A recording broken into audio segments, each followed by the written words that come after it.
नमस्कार दोस्तों, कार्तिक मास की शुक्ल पक्ष की एकादशी को देव उठनी एकादशी कहा जाता है। आज हम इस वीडियो में देव उठनी एकादशी व्रत कथा सुनेंगे।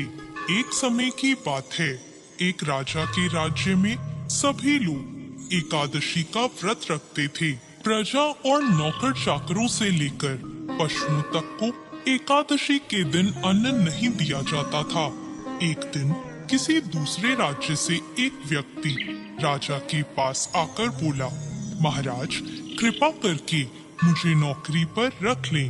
तब राजा ने उसके सामने एक शर्त रखी कि ठीक है रख लूंगा, लेकिन रोज तो तुम्हें खाने को सब कुछ मिलेगा, लेकिन एकादशी को अन्न का एक भी दाना नहीं मिलेगा।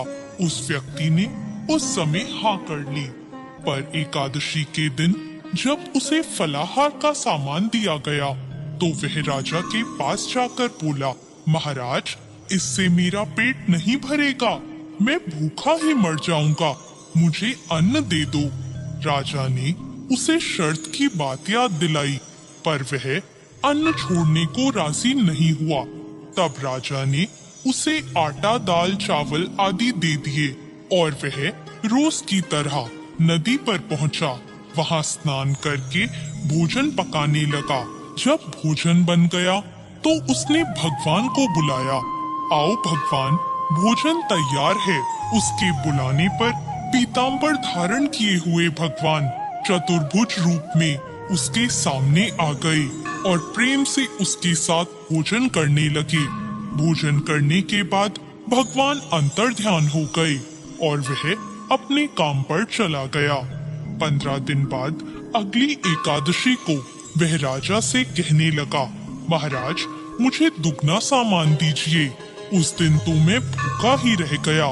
जब राजा ने इसका कारण पूछा तो उसने बताया कि मेरे साथ भगवान भी खाते हैं, इसलिए हम दोनों के लिए ये सामान पूरा नहीं पड़ता। यह सुनकर राजा को बहुत आश्चर्य हुआ। वह बोला, मैं नहीं मान सकता कि भगवान तुम्हारे साथ खाते हैं। मैं तो इतना व्रत रखता हूँ, पूजा करता हूँ, पर भगवान ने मुझे कभी दर्शन नहीं दिए। राजा की बात सुनकर वह बोला, महाराज यदि विश्वास न हो तो मेरे साथ चलकर देख लो। राजा एक पेड़ के पीछे छुपकर बैठ गया। उस व्यक्ति ने भोजन बनाया और भगवान को शाम तक पुकारता रहा, परंतु भगवान नहीं आए। अंत में उसने कहा, हे भगवान यदि आप नहीं आए तो मैं नदी में कूदकर अपने प्राण त्याग दूंगा। लेकिन फिर भी भगवान नहीं आए।